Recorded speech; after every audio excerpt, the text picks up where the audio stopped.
அரசியல் திசை காட்டும் சாணக்கியாவின் திசைகள் 4 மக்கள் முன்னால் மாபெரும் விவாத நிகழ்ச்சி. முருகன் மாநாடு ஆன்மீக எழுச்சியா மதவாத முயற்சியா?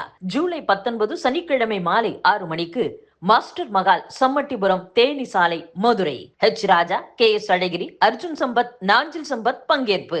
அனைவரும் வருக. அனுமதி இலவசம். மக்கள் நீதி மையத்தின் நிறுவனரும் தலைவருமான மதிப்பிற்குரிய திரு கமல்ஹாசன் அவர்களை நேரிலே சந்தித்து விடுதலை சிறுத்தைகள் கட்சியின் சார்பில் எமது வாழ்த்துக்களை தெரிவித்தோம். மதசார்பற்ற முற்போக்கு கூட்டணியின் ஒரு அங்கமாக மக்கள் நீதி மையம் இணைந்து இயங்கி வருகிறது. திராவிட முன்னேற்றக் கழகத்தின் தலைமையிலான இந்த கூட்டணியின் சார்பில் மாநிலங்களவை உறுப்பினராக தேர்வாகியிருக்கிறார். வருகிற ஜூலை 25ஆம் தேதி மாநிலங்களவையில் அவர் பதவியேற்க இருக்கிறார். அந்த வகையில் அவரை மகிழ்ச்சியோடு நாங்கள் வரவேற்கவும் வாழ்த்தவும் கடமைப்பட்டிருக்கிறோம். இவ்வளவு நாட்கள் அவர் அயல் நாடுகளில் பயணத்தில் இருந்தார். அயல்நாட்டு பயணம் முடிந்து திரும்பிய நிலையில் அவரை நேரிலே சந்தித்து அவருக்கு விடுதலை சிறுத்தைகள் கட்சியின் சார்பில் எமது வாழ்த்துக்களை தெரிவித்ததோடு வருகிற ஆகஸ்ட் 17 என்னுடைய பிறந்த நாளை ஒட்டி 16ஆம் நாள் சென்னையிலே நடைபெறவுள்ள விழாவில் பங்கேற்க அழைப்பு விடுத்தோம். அதற்கு இசைவளித்திருக்கிறார். ஆகஸ்ட் 16 அன்று இரவு நடைபெறவிருக்கிற மதச்சார்பின்மை காப்போம் என்னும் கருப்பொருளில் நடைபெறவிருக்கிற நிகழ்வில் அவர் பங்கேற்று வாழ்த்துரை வழங்க இசைவளித்திருப்பது மகிழ்ச்சி அளிக்கிறது. ஒரு மரியாதை நிமித்தமான சந்திப்பாக இந்த சந்திப்பு நடந்தேறியது. பதவியேற்கிறார். கன்னி பேச்சுங்கிறது 25ஆம் தேதி நடக்காது. பதவியேற்ற பிறகு பேசுவார். அந்த நேரத்தில் பேசுவோம். அதை அவர் தமிழுக்காக, தமிழர்களுக்காக, தமிழ்நாட்டுக்காக குரல் கொடுக்கக்கூடிய பார்வை உள்ளவர். தேசிய அளவில் ஜனநாயக சக்திகளை ஒருங்கிணைக்க வேண்டும், மதச்சார்பின்மையை காப்பாற்ற வேண்டும் என்பதில் உறுதியாக இருக்கிறார். அதனால்தான் மதசார்பற்ற முற்போக்கு கூட்டணியில் ஒரு அங்கமாக இணைந்து இயங்கி வருகிறார். எனவே அந்த அடிப்படையில் தான் அவருடைய கன்னி பேச்சு அமையும் என்று நான் நம்புகிறேன்.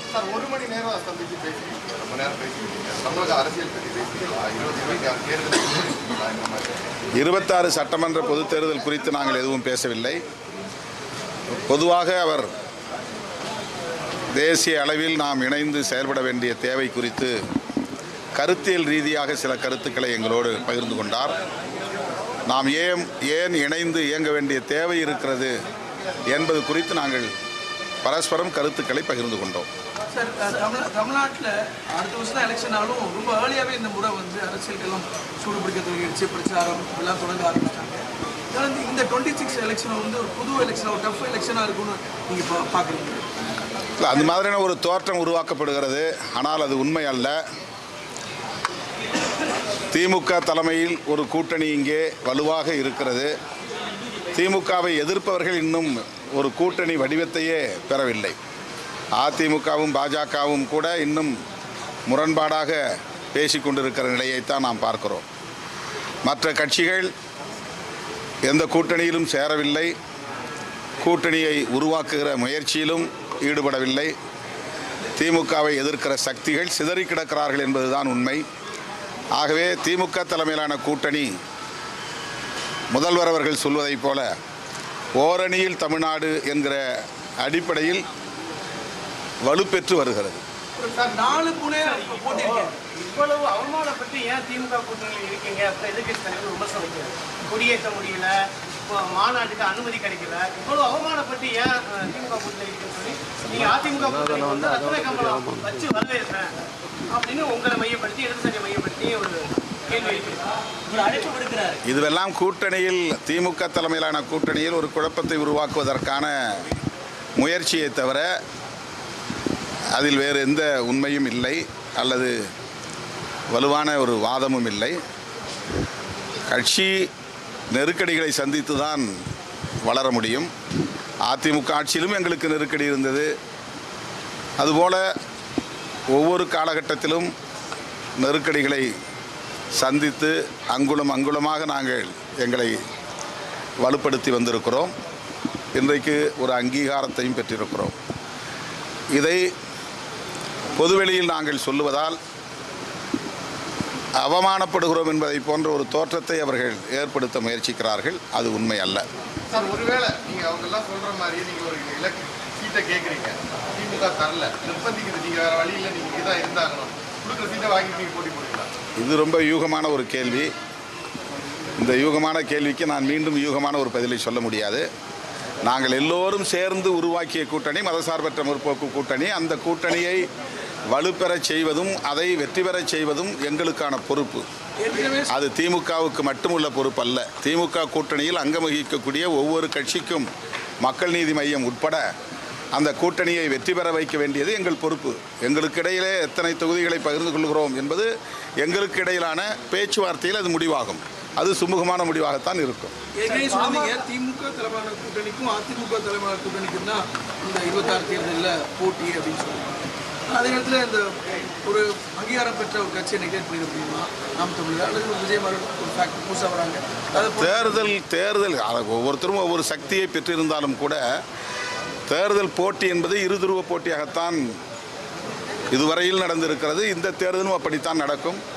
மூன்றாவது அணி என்பது தமிழ்நாட்டிலும் சரி தேசிய அளவிலும் சரி எடுபட்டதில்லை. அது பெரிய அளவில் தாக்கத்தை ஏற்படுத்தியதில்லை. அப்படி இதுவரையில் வரலாறு இல்லை. உருவாக்கப்பட்டிருக்கிறது, ஆனால் அது பெரிய தாக்கத்தை ஏற்படுத்தியதில்லை. இந்த தேர்தலிலும் அப்படித்தான். மக்களை பொறுத்தவரையில் இதுவா அதுவா என்று தீர்மானிக்கிற ஒரு உளவியலில் தான் இருக்கிறார்கள். ஆக திமுக தலைமையிலான கூட்டணியா அதிமுக தலைமையிலான கூட்டணியா என்று தான் இந்த தேர்தலும் நடக்குமே தவிர அதை தாண்டி உருவாகிற எந்த கூட்டணியும் தமிழக அரசியலில் பெரிய தாக்கத்தை ஏற்படுத்த முடியாது என்பது கடந்த கால அனுபவங்களிலிருந்து சொல்லுகிற கருத்து. ராமதாஸ் தலைமையில செயற்குழு கூட்டத்துல திமுகவுக்கு எதிராக எந்த தீர்மானமும் நிறைவேற்றவில்லை. அவங்க திமுகவை நோக்கி வந்த மாதிரி ஒரு சமிக்கை. ஒருவேளை திமுக கூட்டணி இதுவும் ஒரு யூகமான கேள்வி. திரும்ப இந்த மாதிரி சலித்து போன புளித்து போன கேள்வியை கேட்க வேண்டாம். யூகமான கேள்விகளுக்கு யூகமாக என்னால் பதில் சொல்ல முடியாது. நீங்கள் கமலஹாசன் பார்க்கும்போது அவங்க ஒரு புத்தகம் நீங்கள் எழுதின ஒரு புத்தகம் என்ன ரொம்ப ஹார்ம் பண்ணிச்சுன்னு அப்படி அதை பேசுகிறதா? ஆம்பல்லங்க, அந்த அளவு தாக்கத்தை ஏற்படுத்தி ஒரு கருத்தை அண்ணனுடைய புத்தகங்கள் பெரிய தாக்கத்தை உருவாக்கி இருக்கிறது. நல்ல விளைவுகளை உண்டு பண்ணியிருக்குன்னு தான் சொல்ல. பாசிட்டிவா சொன்னார். நல்ல விளைவுகளை உண்டு பண்ணியதா தான் சொல்லியிருக்காங்க. ரொம்ப கவர்ந்தது. அண்ணனோட எழுத்துக்கள் எல்லா புத்தகங்களும் அவ்வப்போது சந்தர்ப்பம் கிடைக்கிறப்ப படிச்சிருக்கிறேன். உங்களுடைய சிந்தனைகள் எனக்கு உள்ள ஒரு தாக்கத்தை ஏற்படுத்தி இருக்கிறது அப்படின்னு ஒரு ஃப்ரெண்ட்லியா சொன்னார். அவ்வளவுதான். சால்வெல்லாம் போட வேண்டாம், அந்த ஃபார்மாலிட்டி வேண்டாம், உடலால் என்னை போர்த்துங்கள் அப்படின்னு சொன்னார். சால்வையால் போர்த்த வேண்டாம், உடலால் போர்த்துங்களே என்னை கட்டி தழுவினார். அதாவது ஒரு அண்ணன் தம்பியாக இருப்போம் என்கிற அந்த உணர்வை வெளிப்படுத்தினார். அதில் என்ன டவுட்டு? அங்கீகாரம் பெற்ற கட்சிங்க எங்களுக்குன்னு ஒரு சின்னம் ஒதுக்கிட்டாங்க. அந்த சின்னத்தை அந்த கேள்வியே பொருத்தமில்லாத கேள்வி. ரைட்.